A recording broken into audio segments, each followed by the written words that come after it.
Bhagavate Vasudevaya. Om Namo Bhagavate Vasudevaya.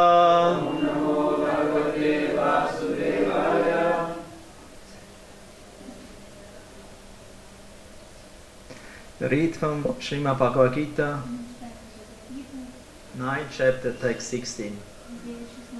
Aham Kratur Aham Yagya Svadaham Aham Aushadham Mantro Aham Evayam Aham Agnir Aham Hutam Aham Kratur Aham Yagya Aham Kratur Aham Yagya Svadham Aham Aushadham Svadham Aham Aushadham Mantraham Aham Evayam Mantroham Aham Evayam Aham Agnir Aham Hutam Aham Agnir Aham Hutam Aham Kratur Aham Yagyaha Svadham Aham Aushadham Mantroham Aham Evajyam Aham Agnir Aham Hutam Aham Kratur Aham Yagyaha Aham Kratur Aham Yagyaha Svadham Aham Aushadham Svadham Aushadham Mantroham Aham Avyam Mantroham Aham Avyam Aham Agnir Aham Hutam Aham Agnir Aham Hutam Aham Kratur Aham Yagya Aham Kratur Aham Yagya Svadham Aham Aushadham Mantroham Aham Evajyam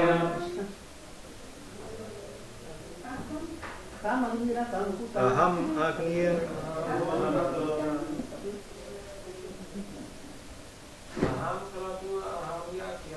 Aham Kratur Aham Yagyaha Svadham Aham Aushadham Mantroham Aham Evajyam Aham Agnir Aham Hutam. Aham Kratur Aham Yagya Svadham Aham Aushadham Mantroham Aham Evajyam Aham Agnir Aham Hutam. Aham Kratur Aham Yagya Aham Kratur Aham Yagya Svadham Aham Aushadham Svadham Aham Aushadham Mantroham Aham Evajyam Mantroham Aham Evajyam Aham Agnir Aham Hutam Aham Agnir Aham Hutam. Aham I Kratu Vedic ritual. Aham I Yagya the Smriti sacrifice. Svadha the oblation. Aham I Aham I Aushadham healing herbs. Mantraha transcendental chant. Aham I Aham I Eva certainly. Achyam melted butter. Aham, I. Agnihi, fire. Aham, I. Hutam, offering. Translation and purport by His Divine Grace Srila Prabhupada Ki Jai. But it is I who am the ritual, I am the sacrifice, the offering of the ancestors, the healing herb, the transcendental chant, I am the butter and the fire and the offering. Purport. The Vedic sacrifice, known as Jyotirstama, is also Krishna. And he is also the Mahayagya mentioned in the Smriti.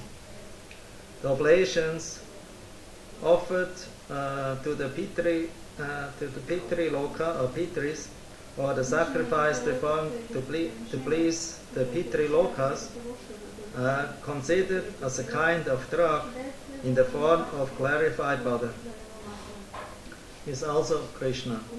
The mantras chanted in this connection are also Krishna, and many other commodities made with milk products for offering in the sacrifice or sacrifices are also Krishna.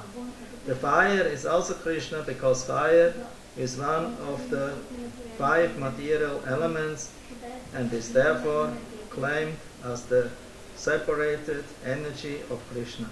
In other words, the Vedic sacrifices recommended in the Karma Kandya division of the Vedas are in total also Krishna. Or in other words, those who are engaged in rendering devotional service unto Krishna are to be understood to have performed all the sacrifices recommended in the Vedas. Aham kratur, aham yagyaha, swadaham, aham aushadham, mantroham, aham evachyam, aham agnir, aham bhutam. But it is I who am the ritual, I am the sacrifice, the offering of the ancestors, the healing herb, the transcendental chant, I am the butter and the fire and the offering.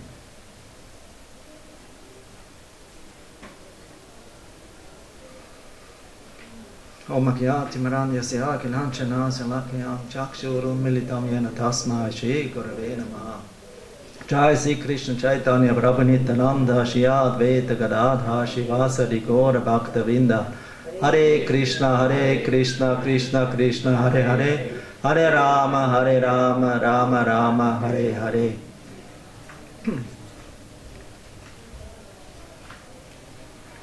So here from now on in 4 verses, text 16, 17, 18 and 19, Krishna explains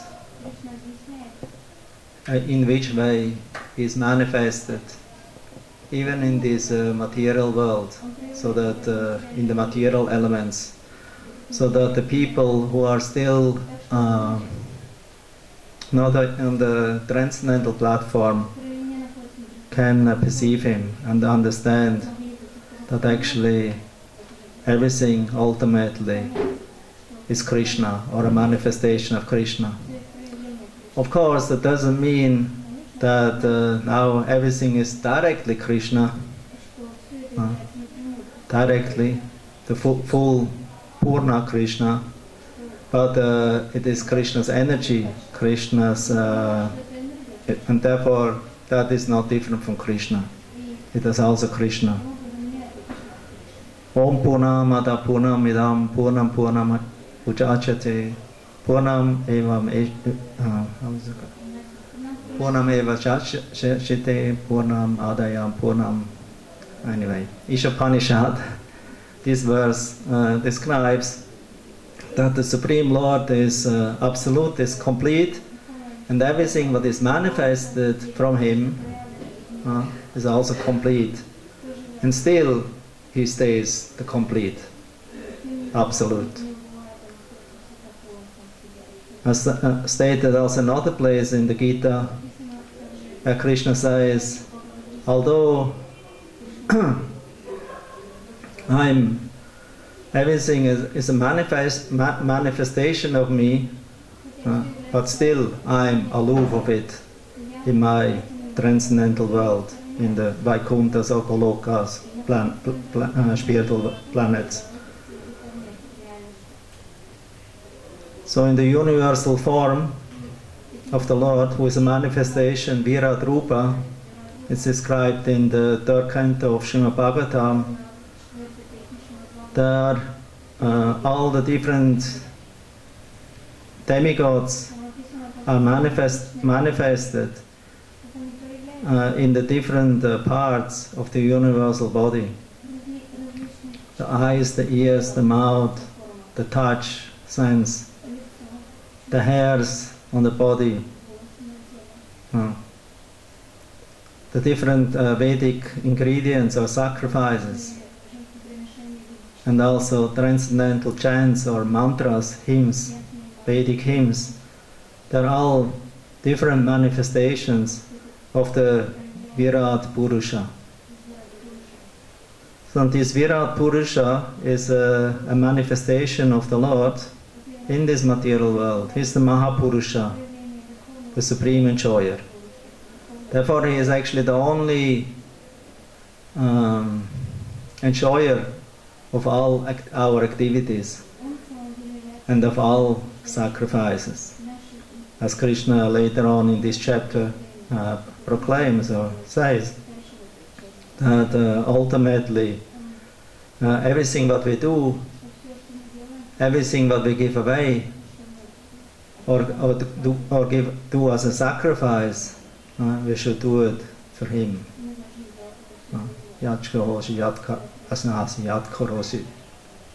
Like this verse on. He says, so everything is coming or should be done for his satisfaction. So therefore the Vedas, who are direct manifestations of Krishna, they're giving for the people in this world, for the conditioned souls, especially in the human form of life, the opportunity to realize Krishna, the Supreme Lord, by Vedic sacrifices.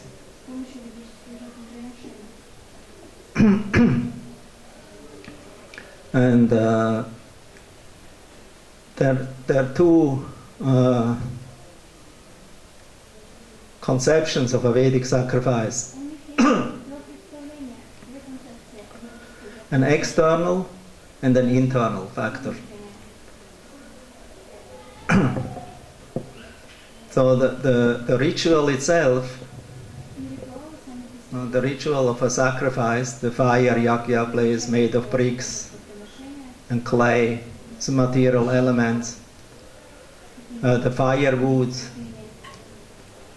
the fire element, the oblations of grains and ghee, the mantra, the Vedic mantras, they're external manifestations of a yagya. And they have to be perfectly done to have the proper result. So that means the yagya place has to be properly situated according to Shastra, with certain ingredients, colors, patterns, yantras. There's the certain firewood needed. Then there are qualified priests needed, brahmanas. And in according to the size of the yagya and how we say the goal or benefit what one wants to get from a yagya, The Yagya place or pond can be not only one, can be 3, 4, or even 5. Therefore, there are different Hotra priests who are participating, who are performing these yagyas. In general, there are 4. Somebody who performs the oblations, somebody who chants the mantras, and somebody who is observing everything in case a mantra is wrongly pronounced, not with the proper, I would say, tune or pronunciation. It is maybe misspelled. Then it maybe has another contra effect, and the thing will be. It will be not a desired goal achieved, what the performers want to achieve. And therefore there has to be an expert scholar priest observing this whole yagya arena, these mantras and the whole procession, in case a mistake is performed. He has to automatically come and tell, so this you have to approve. That's wrong pronunciation, this is the wrong way how he did it. So there's one who is in charge for that. He is the main manager of the whole yagya. There are different Sanskrit terms for it, for this priest. And they're all brahmanas. They're all qualified brahmanas who are educated from the guru how to perform such simple or also very complicated sacrifices. And as already mentioned, such sacrifices have to be perfectly performed that they will bear the result. For an example, we hear from 6th canto from Srimad Bhagavatam, there's a story how Vritrasura appeared. You heard about the Vritrasura demon. He was actually a very pious person, transcendental. He was a king, Chitraketu, who got the blessings to be in the valleys of the demigods. And he was actually a devotee of Sankarshan. But somehow or other he made a mistake one time. He joked about Shiva. Because Shiva is sitting in his Kailash mountain, ashram, surrounded by many sages, and also his wife, Bhavani, Durga Devi or Parvati, next to him. And he embraces her, and in the same time with Jnana Mudra, he gives transcendental instruction to the presiding sage, and sages who are present there for the darshan of Lord Shiva. So when Chitraketu Maharaj came there in that valley of Shiva, he started to laugh and joke about Shiva. Look at him. He embraces his wife, and at the same time he speaks about transcendental knowledge to the renounced sages. Of course, Shiva, he was very unattached, because he is Dhira. Dhira means he's very sober, self-controlled. He didn't explode. He was not agitated. But Bhavani, Durga Devi, she exploded. She was very impulsive. She became very angry, upset about the behavior of Chitraketu, because Chitraketu was much junior to Lord Shiva, who was a great demigod and guna avatar and a great guru of yogis and sages, and so the best of the Vaishnavas. So she became very upset, and she cursed Chitraketu to become a demon. Chitraketu, because he was actually Vaishnava, he got mercy of Lord Sankarshan. He accepted that curse of Bhavani as a blessing. Lord Shiva, he told to his wife, just see the behavior of the Vaishnava. Vaishnava, for him it doesn't matter if he's in heaven or in hell, or even in liberated condition, in the spiritual world. Narayana para sarve nakutashana bivyate svarga pavarga narakeshu apitulyata darshina. Doesn't matter. That's the greatness of the Vaishnava. He accepted the curse where everyone would flip out. They will become very anxious, very upset and fearful. Oh, I will become demon now. I will become cursed now from my heavenly enjoyment and even all the benefits that I got, you know, as by Lord Shankarshan, and by my mantras and my pious activities and meditation and what I performed. Now the result is I become demon. And then there's the pre-story of that. The story before that happened is that actually there was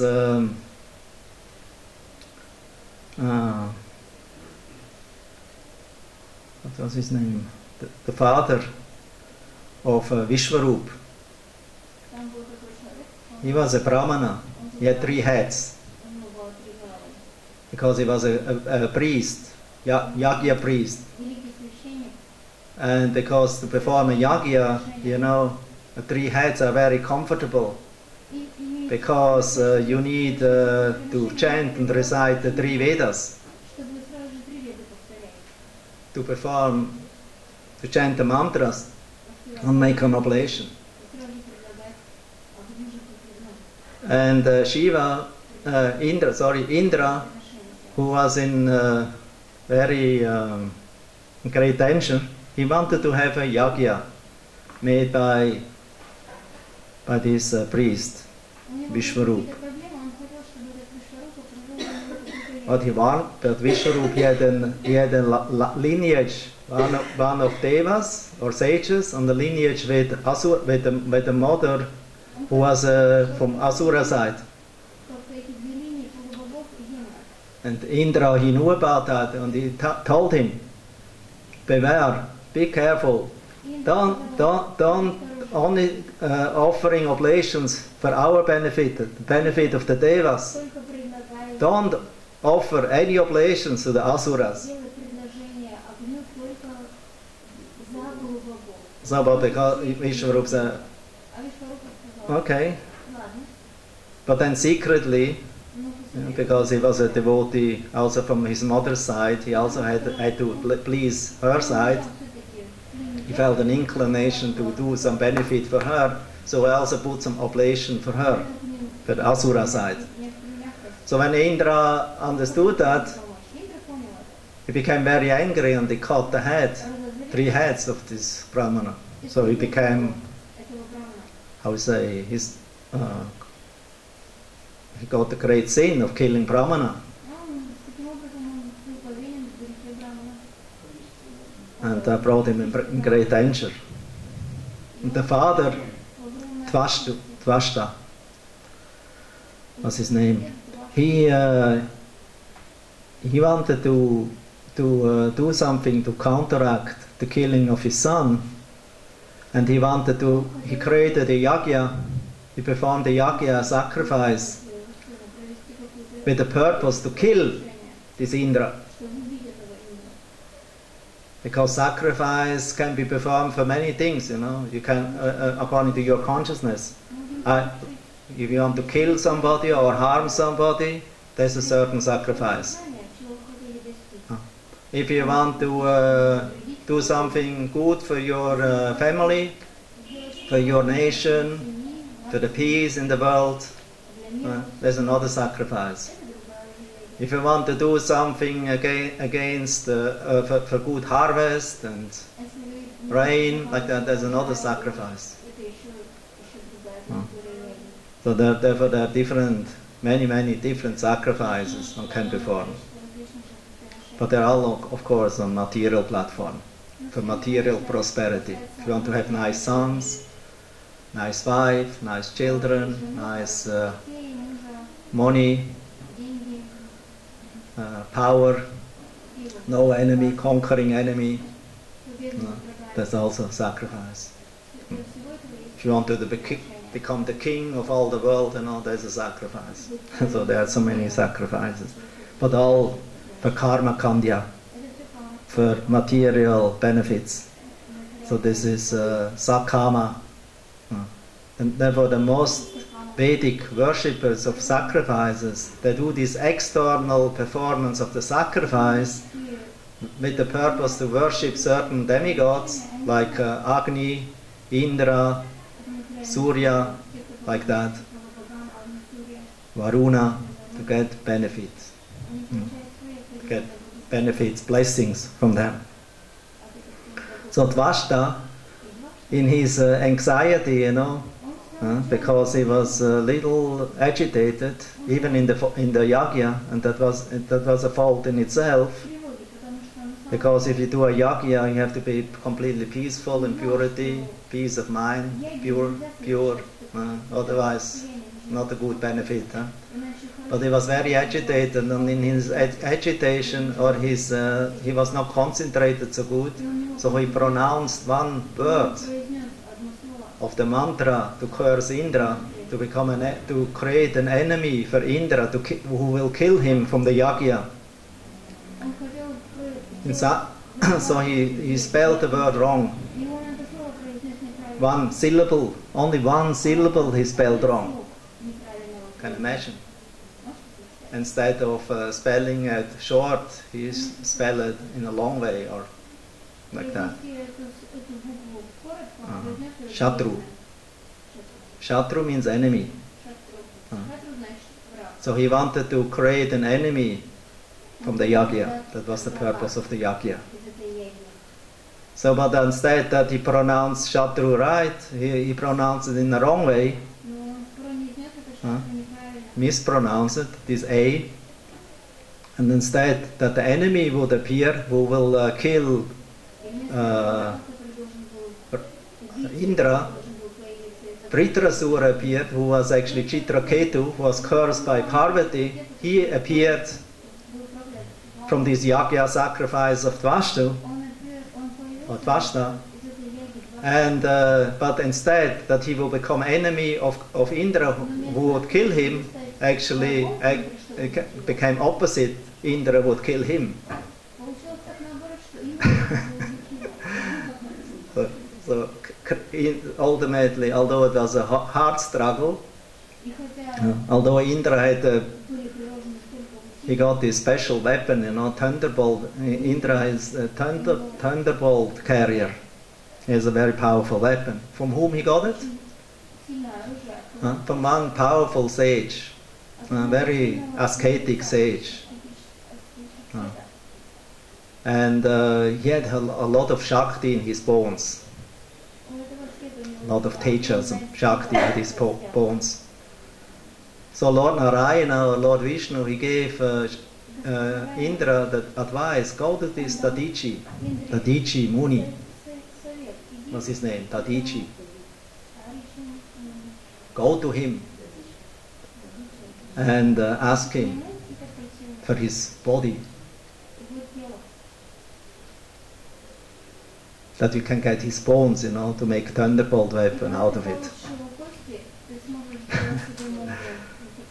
So Indra, he went to Dvashta, he went to Dadichi,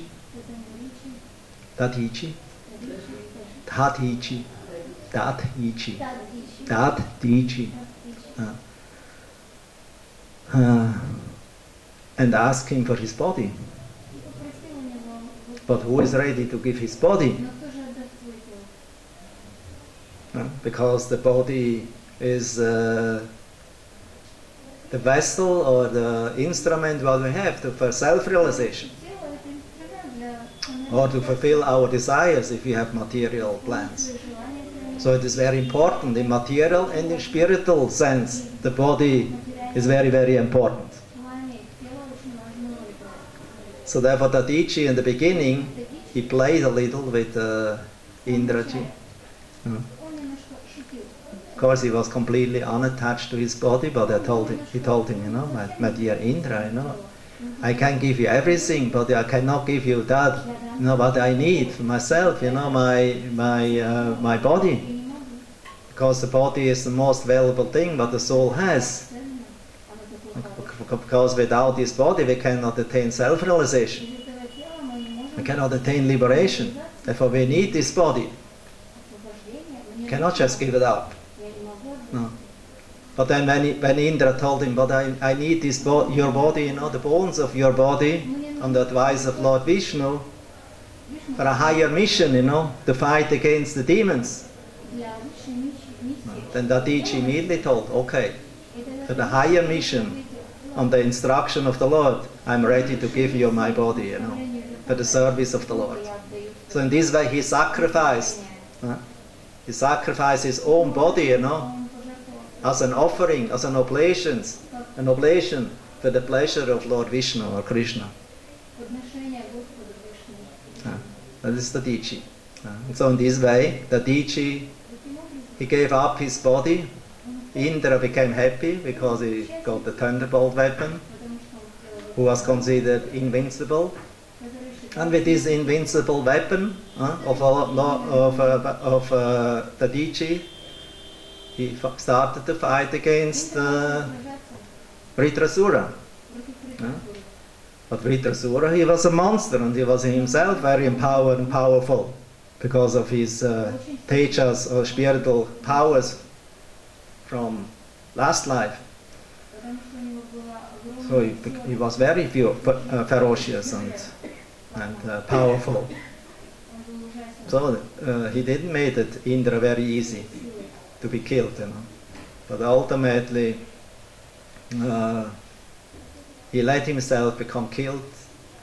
Indra became the so-called victorious, the winner. And Vritrasura, he became the so-called loser. He lost the battle. But actually, who was the victor and who was the loser? Actually, Indra was the loser, and Vritrasura was the winner. Because although he was in a demon body, he understood in his soul from previous life, he had still this samskara, or these impressions from previous life as a great devotee of Lord Sankarshan. Haribol. He had these impressions in him.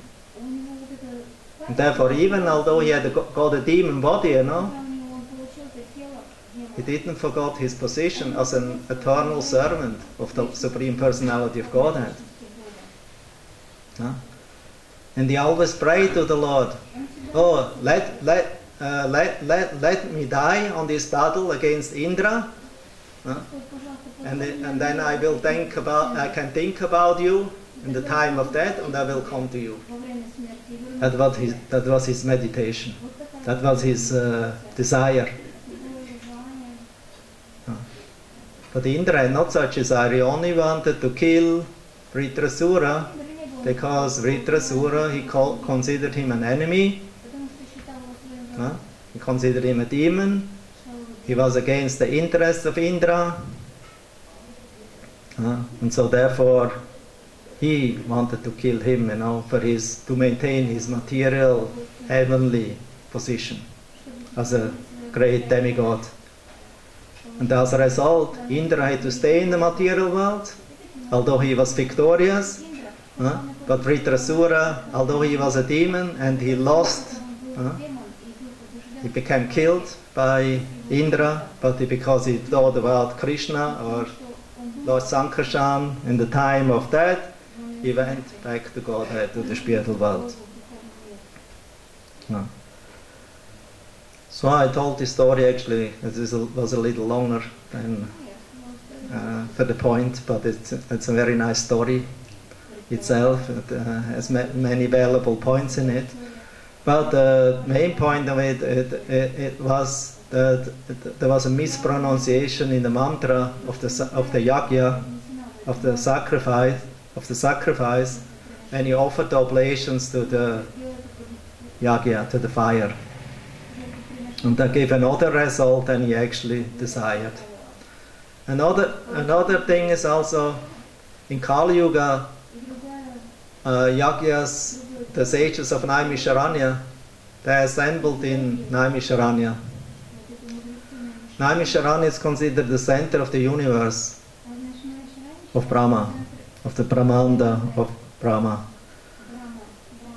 And therefore, whatever yagya, whatever activities are performed in that holy place, tirtha, it will be beneficial for the whole universe. So the sages assembled there for the purpose of universal peace and prosperity for the people, because they understood very soon Kali Yuga will come. It was on the edge of Dvapara to Kali Yuga, after Krishna's disappearance. All Kali Yuga appeared and everything was turned gradually in the darkness. Panda was also left. And Kali appeared, Kali Yuga. So the sages wanted to do something to counteract the effect of Kali. And they performed some ancient Vedic yagya also, mentioned in the Vedas, especially in the Upanishads and 4 Vedas. But then this whole fire, instead that the fire became very nice, bright, and everything burned nicely, more and more smoke came out, and everyone was turned, covered by black ashes and black. So they considered something went wrong with our yagya. So what to do? So they consulted with Suta Goswami. Suta Goswami, the son of Ramaharsha and Suta. He was expert in Puranic literatures, in the histories of Purana, Itihasa, Mahabharata. He was very much expert in that. So they requested him, please tell us what should we do now the Kali Yuga is coming, the dark age of quarrel and hypocrisy, where the people only have short life, they're lazy, misguided, have no endurance and qualifications, for performance of spiritual activities, like as it is described in the previous ages. So what should we do? What is the best, for the people in general, how they can become benefited? And Suta Goswami, who got the blessings of his superiors, Shukadev Goswami, he was present there, and Shukadev Goswami recited Srimad Bhagavatam to Maharaj Parikshit. He got the blessings of Vyasadeva also, and of his father, Ramaharsha and Suta, who was a great scholar. So he got so many blessings from his different spiritual masters, and so therefore he could give the proper remedy for the people in the age of Kali. So, and he didn't entangle himself in the rituals of Vedic sacrifices. Although he also mentioned them, because in the Puranas these sacrifices are also mentioned, but he mentioned them only in relation to Krishna. So therefore in Srimad Bhagavatam and in many of the Puranas, especially in the Sattvika Puranas, the Puranas for people in the mode of ignorance, Tama, the Puranas for people in the mode of Rajas, and there are Puranas for people in the mode of goodness. And of all of them, the Srimad Bhagavatam is considered the Paramahamsa literature. It's a spotless Purana. It's Amala Purana. And it is very dear to the Vaishnavas, to the devotees of Krishna and Vishnu. So, in this Srimad Bhagavatam, therefore, from very beginning, or everything what is mentioned in the Bhagavatam, until the end, is glorification about Lord Krishna. to give us an understanding that Krishna is everything is in relation with Krishna. Nothing can exist without Krishna. And therefore everything ultimately should be dovetailed or engaged in yoga for Krishna pleasure, for Krishna's satisfaction. That if you're now karma yogi, jnana yogi, or bhakti yogi, or astanga yogi, all these yoga goals in the Bhagavad Gita, ultimately Krishna wants to bring them to the point of understanding of Krishna. And this is called Paravidya. There are two kinds of vidyas, para and apara. Apara vidya is if we give only attention so much in ritual, on the external performance of spiritual activities or yagyas, the proper pronunciation of mantras. No? All this have to be externally. This all has to be perfectly done. No.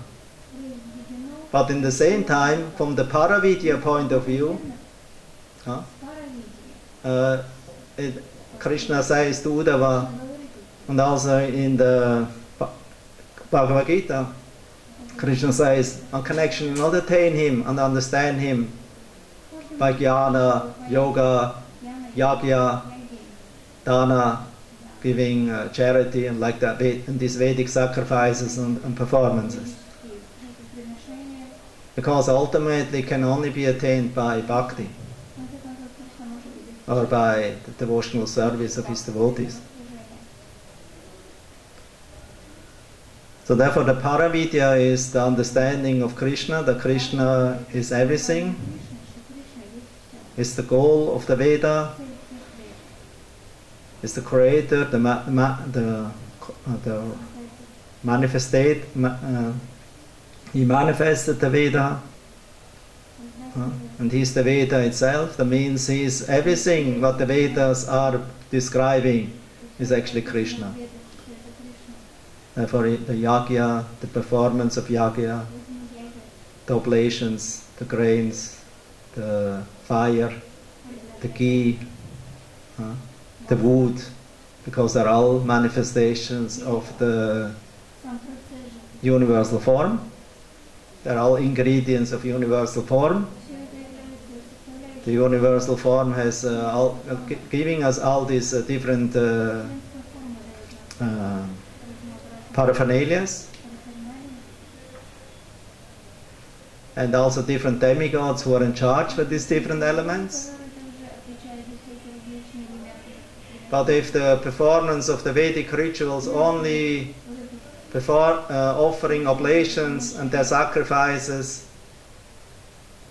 with the interest for themselves, that means if they have sarvakama, if they have a lot of, or sakama, a lot of material desires or selfish desire, then they worship the different demigods who are in charge for these different elements, like Agni, or Varuna, or Surya, or the earth goddess,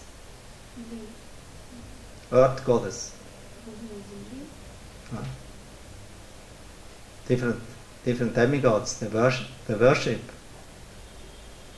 And therefore, ultimately, they only worship the different demigods to get material benefit, but they actually lose the goal of the Vedic sacrifice. The goal are not the satisfaction of the demigods in itself. Therefore, if we only worship the demigods in themselves, without worshipping Vishnu or Krishna, then this is not a very intelligent and a very ripe understanding or performance of sacrifice, Krishna tells. Because all sacrifices are ultimately meant for him, but the people are not doing that because they're ignorant,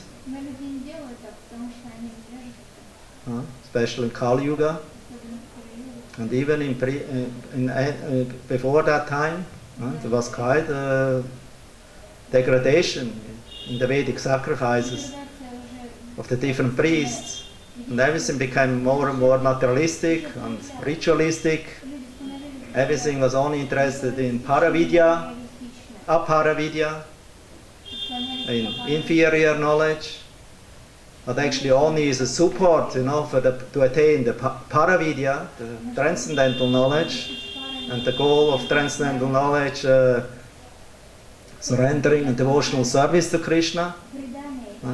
But then instead of that, they only worship demigods for their own interest. And that was actually also the time before Lord Chaitanya appeared. Before Lord Chaitanya appeared in Navadvip. Navadvip was the main center of education.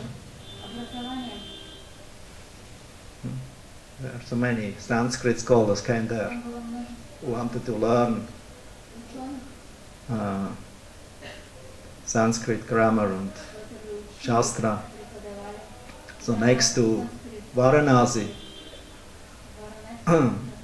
Navadvip was most center of education for Vedic knowledge. But although this Vedic knowledge was taught there, the scholars there, even the Brahmanas, Bhattacharyas and Mishras, and whatever names they had, they were not interested in Krishna Bhakti.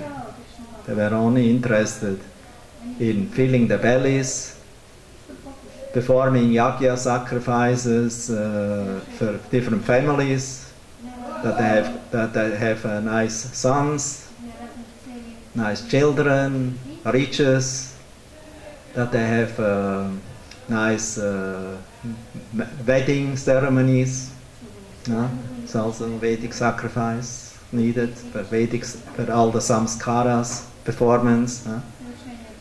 And for that, they worship different demigods, devas and devis, especially devis in Bengal. It's very prominent to worship Durga or different manifestations of Durga in all kinds of forms, very terrible looking forms, or snake forms, to get this blessing from this Devi. So they're all tantrics.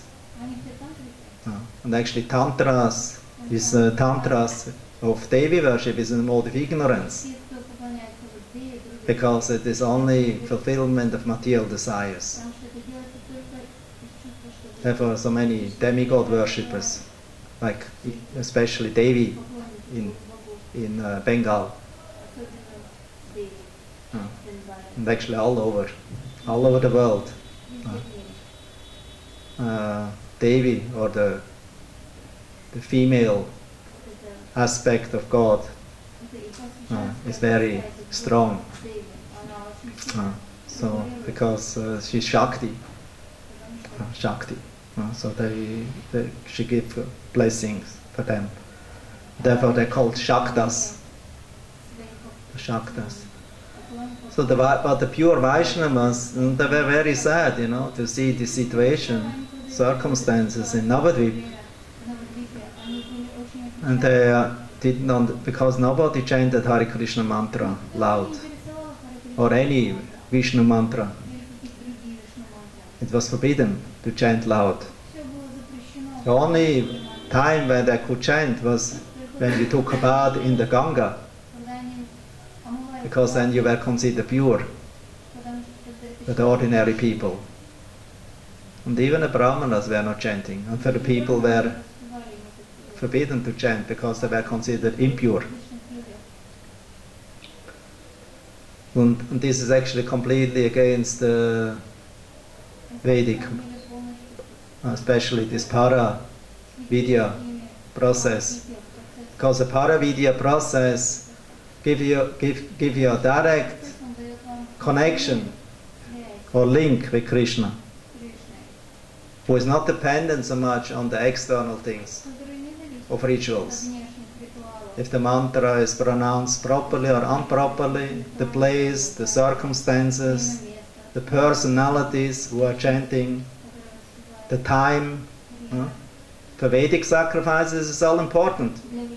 But for Sankirtan Yagya, the only process what Suta Goswami recommends and what Bhagavatam recommends for this age, and what also Lord Chaitanya then recommended for this age, even quoting other verses from other Shastra than Bhagavatam.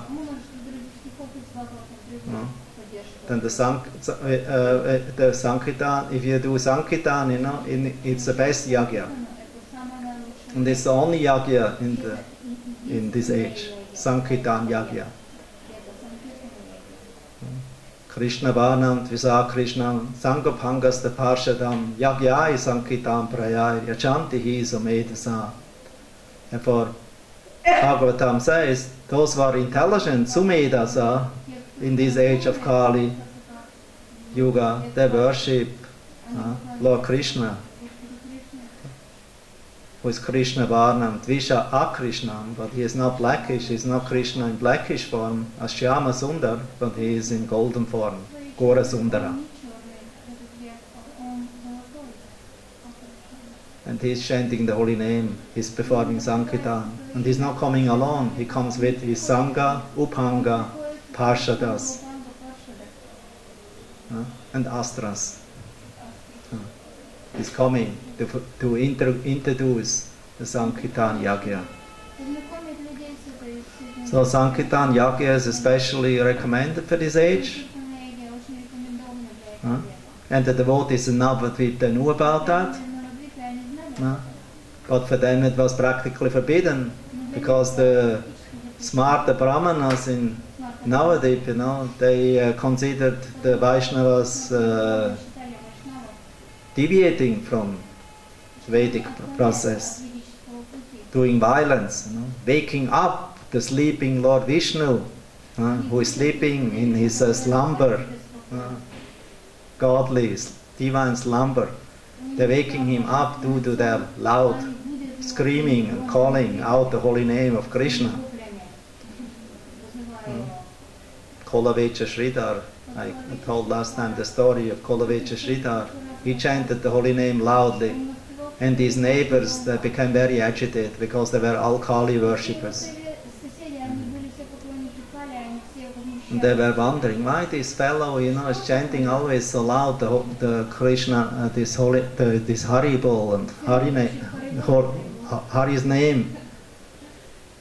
He's just agitating us. We cannot sleep properly because of him. Maybe he has a problem. Maybe he didn't got something properly to eat in the evening, some chapati or rice.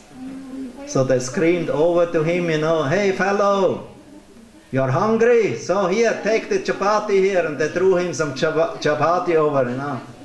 Eat something and keep quiet and sleep like we want to do. So the Kolavecha Sridhar is a fanatic, he's a madman. He's chanting the holy name loudly, like a hungry man, you know, who becomes too much overpowered of vata problem, vata agitation, in the mind especially, vata tosha. So he becomes very much mad and disturbed, he cannot sleep, and therefore he is behaving so in a strange way. So they thought like that. Even Sachi Mata, when Lord Chaitanya appeared, and after he took initiation in Gaya, in Harinam, from his guru, Sripad Ishwarapuri. Up to that time he was a very naughty boy, and he was very, I would say, scholarly, very proud, arrogant, challenging, mischievous, always doing something like Krishna did here. Because he is also Krishna in Gora form, Gora Lila. So he he came back from Gaya and he was completely changed. The only words that came out of his lips was Hare Krishna, Krishna Krishna, Hare Hare, Hare Ram, Ram Ram, Hare Hare.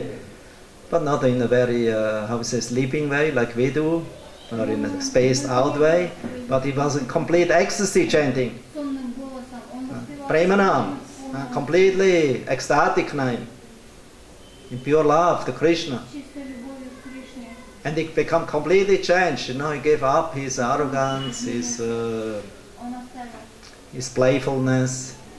So he became very sober, and whenever he chanted, you know, he became very ecstatic, only chanting holy names. The devotees were even praying, oh, when this Nimai Pandit will finally chant the holy name, if he will become a Vaishnava, you know, he's such a wonderful personality and scholar, then he will be very helpful, you know, for spreading Vaishnavism and giving benefit for the people. They were praying for the Srivas Thakur like that. They were praying, oh, when this Nimai will become Vaishnava.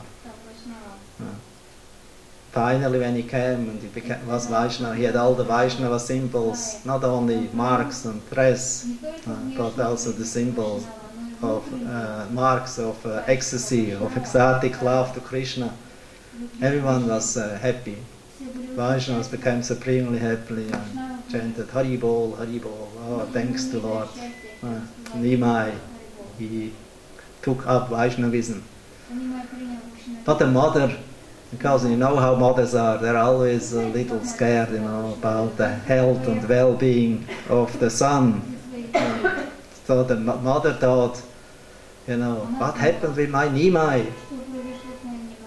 He's behaving so strangely, he cannot sleep properly anymore, always chanting, crying, laughing like madman, all kinds of symptoms of like somebody disturbed of Vata disease. So she even thought, you know, to call different Ayurvedic doctors, Kavirajas, and check her son, you know, and give him nice massage, you know, in the head. Head massage of something that cools him down and pacifies him, you know.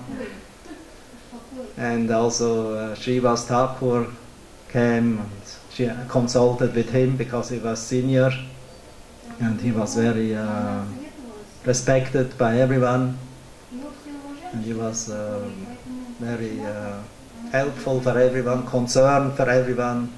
So she was a great soul. So she asked Srivas Thakur, what do you think about my son? You know, I should maybe really call the Ayurvedic doctor to give him some head massage with oil and Shira. I don't know how they call this Ayurvedic treatment where they pour oil on your head, you know. So they give it, that he will that his nerve system and head will calm down, you know. Yeah, of Vata disturbance. So she asked Srivas Thakur, and she was there, no, my dear Mother Sachi, your son is doing better than ever. He's very good. That's the very nice symptoms of ecstatic love to Krishna. My mother was satisfied because she had full faith in Srivas Thakur. Because he was a grihasta, he was a sober person, he had many brothers and wife, a nice family and sons and nieces and even dog, house animals. Everyone was dear to Lord Chaitanya because they were connected with Srivas Thakur. So therefore everyone loved Srivas Thakur. And Mother Sachi had full faith in him also. Only the smarter brahmanas, they thought, this Srivas Thakur, he's a madman.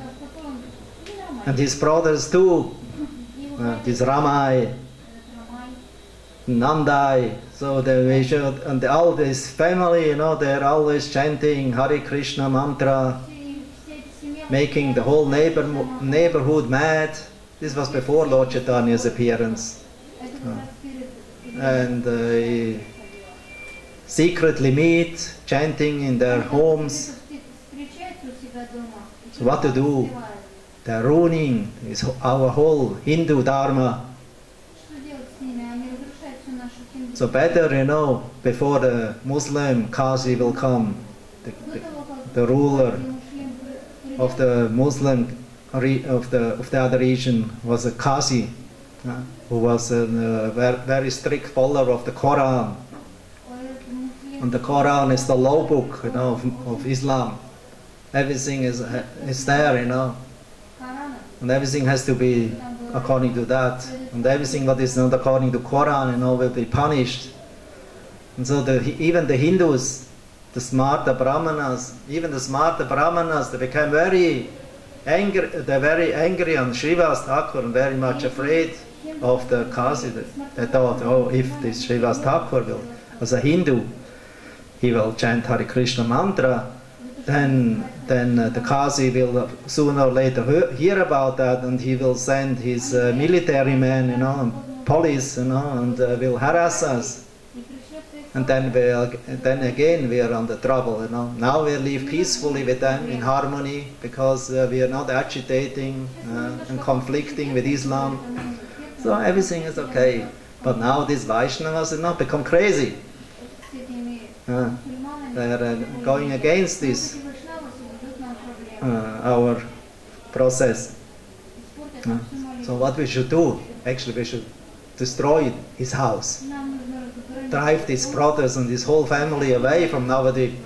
Otherwise, these Muslims will come. Qazi will send his army and will destroy everything here.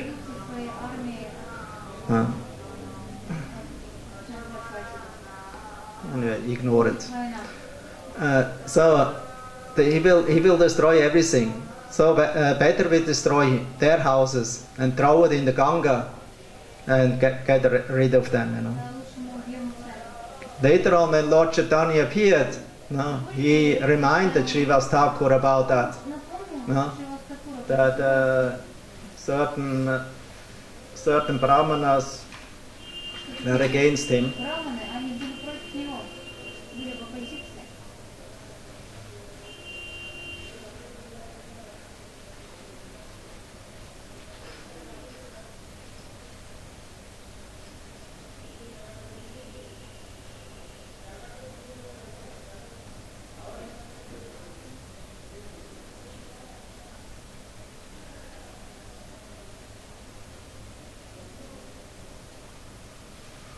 So that certain Brahmanas were against him, and that the Muslims also came to break the mridangas like that.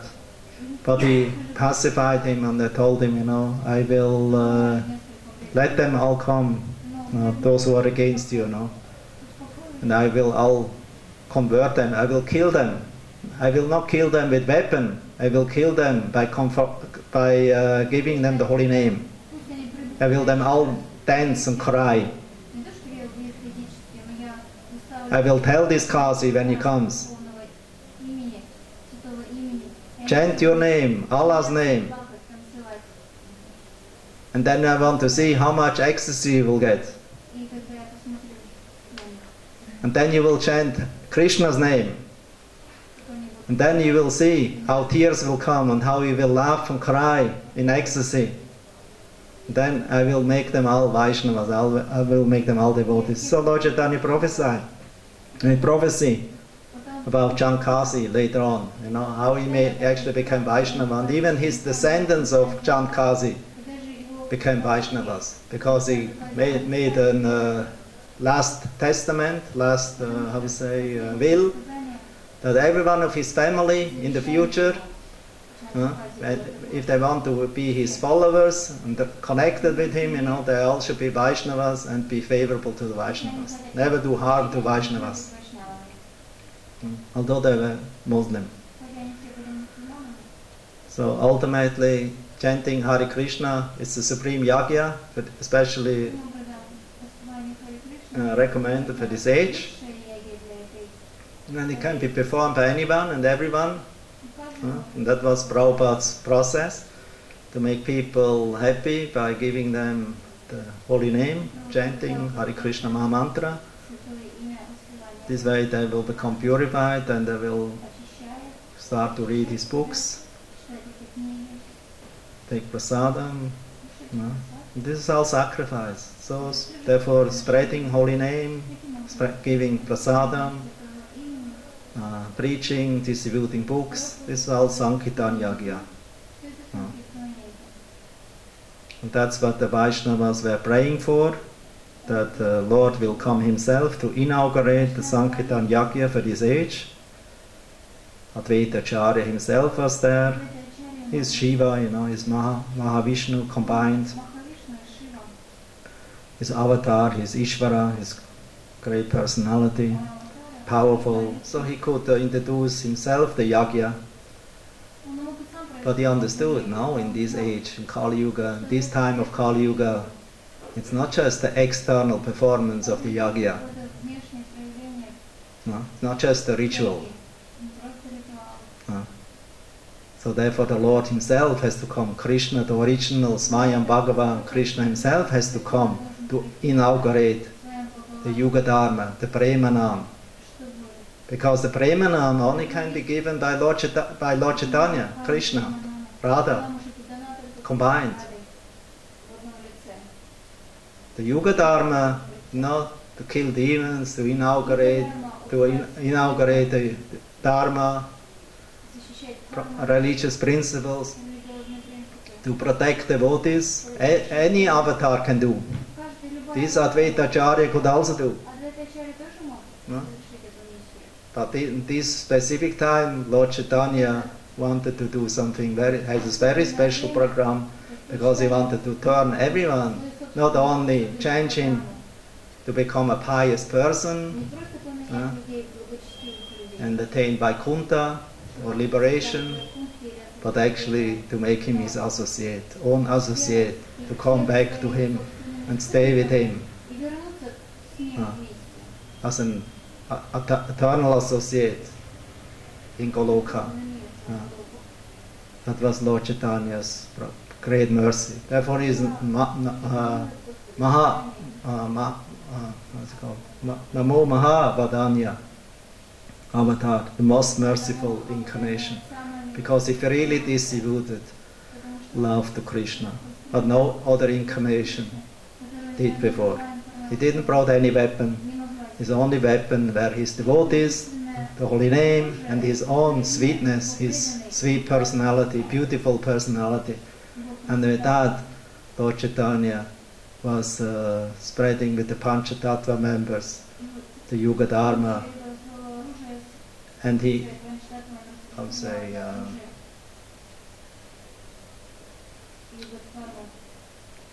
decorated the whole planet Earth with the garland of the holy name, of the Premanam. He made a garland of the Premanam. So it means all over the world this Hare Krishna mantra would be chanted.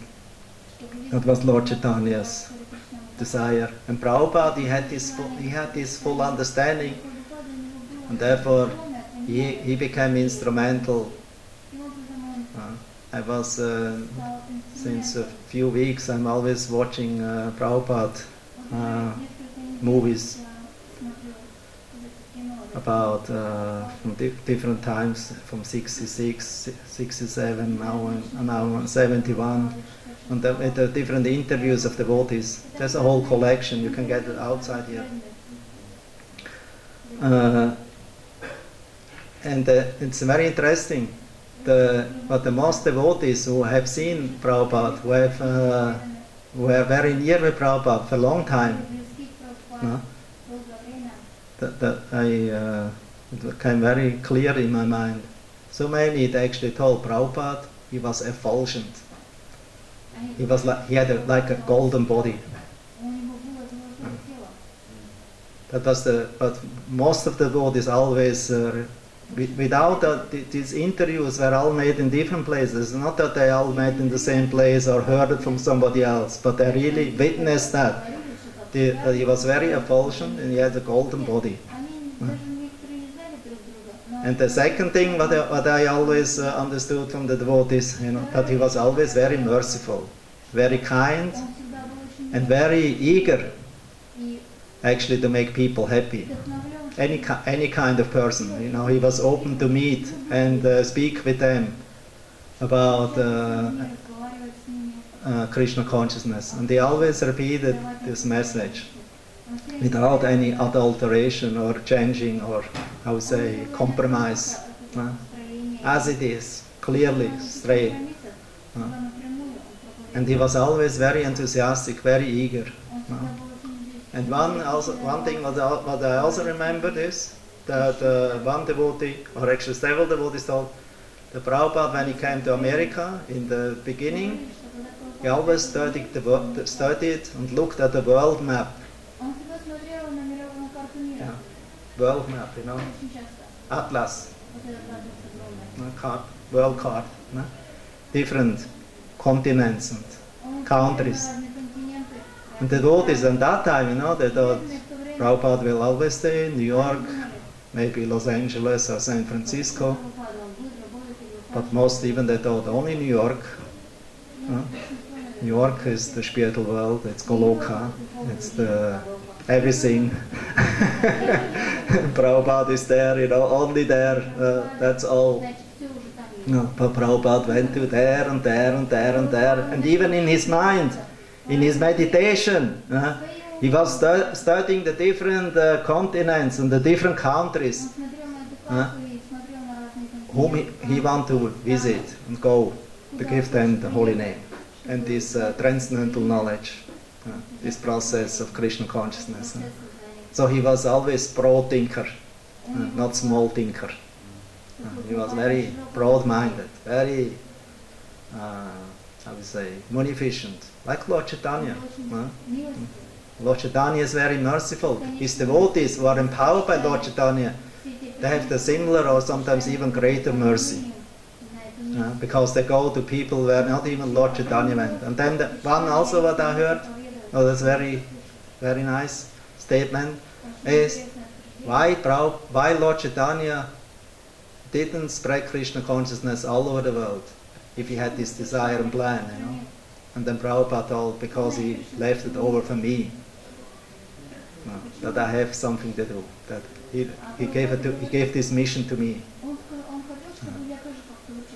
So you can see how in this way how fortunate we are, to be directly in connection, in relation with Srila Prabhupada, with this movement of Lord Chaitanya Mahaprabhu and Nityananda, who is actually meant, to deliver the whole world, not only the whole world, the whole universe. And the wonderful thing in the Sankirtan Yagya is not like other Yagyas, where you have to do everything perfectly. Even imperfectly performed, or recited, or chanted, it has an effect.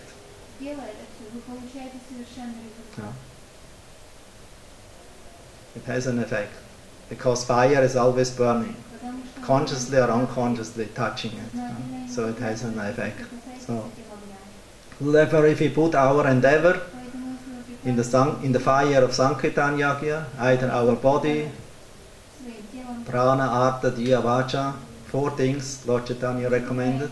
We should engage in the fire of Sankirtan for the benefit, for the Shreya Charanam Sada. Shreya Chara means for the benefit, ultimate benefit of the people.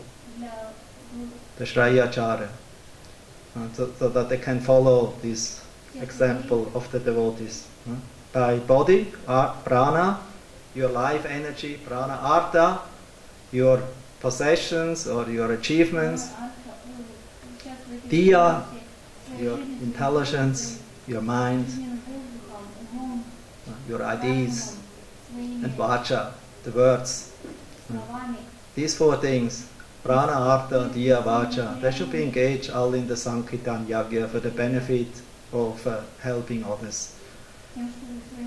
This is Lord Chaitanya's plan. Prabhupada, he understood this plan, he took this plan to his heart and soul. So if we also follow in the footsteps of Prabhupada, so he gave us the perfect yagya.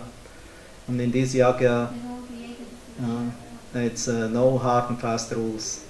As Lord Chaitanya prays, Nam Nama Kari Bahuda Nicha Sarva Shaktis Tadapita Niyamate Smaranana Kala Etat Rishi Tava Kripa Bhagavama Mapi Dudaivam Idisham Yachanunanuraga.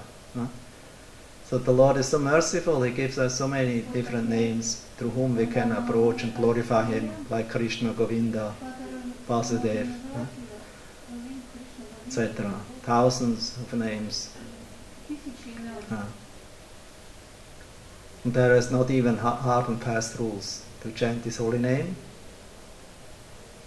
No hard and fast rule to chant His holy name. That means time, place, circumstances is not considered. So everyone immediately can take up the chanting of the holy name.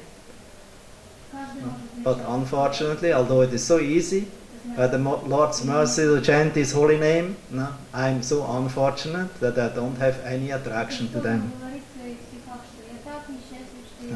So that was Lord Chaitanya's humility. To have this greed, to understanding, to have this taste and this attraction to Lord Krishna's name. And if we can have this attraction, if we pray for it, as Bhaktivinoda Thakur in his Chief Chago, Gaurachandra Vole says, who prays, if we pray to Lord Chaitanya's feet, approaching Him and ask Him to give us begging for the pure holy name, He will certainly give it to you. Then your life will become perfect, and then it will be perfectly engaged, your body, mind and words. Not only with the ritual, with the external, but also with the heart, with the consciousness that we can absorb, becoming fully absorbed in Krishna consciousness. And this is the ultimate yagya. That is the purpose of all yagyas, of all Vedic sacrifices and studies and performances, to ultimately remember Krishna in everything. Nothing is separated of Him. Everything is in relation with Him, and therefore this is called Krishna consciousness. And the Vedic sacrifices are instruments to become Krishna conscious. And if we only perform Vedic sacrifice for the sake of the ritual and for material purpose, then we lose the goal. And as described later on, what is the result? You have to take birth again. You will not attain liberation, and you will take birth again, first maybe in the heavenly planets, then you come down, and then again you are in the cycle of birth and death. So that's the result of external performance or execution of yagyas and rituals. Therefore we should not give just attention to the externals, but also to develop the internal. That is what the Lord Chaitanya came to give. He gave us the external, the sadhana bhakti process, but in relation with the chanting of the holy name and with the remembrance of Krishna, to never forget Him. And that we should always keep in mind and cultivate. That's the meaning of sadhana. If you only do it for the sadhana, for the sake of sadhana, rules and regulations, then it's also not a benefit. And if we neglect sadhana, that's also not benefit. So we need external, but also have the internal mood and devotion. Therefore, yagya actually means devotion. It's a devotional act. And it helps the conditioned souls, the embodied soul, to engage the material facilities that he has for the pleasure of Lord Vishnu, Vishnu Yagya. and ultimately to please Krishna, because he is the origin of all Vishnu avatars or manifestations. Stop here. Hare Krishna. Maybe any question?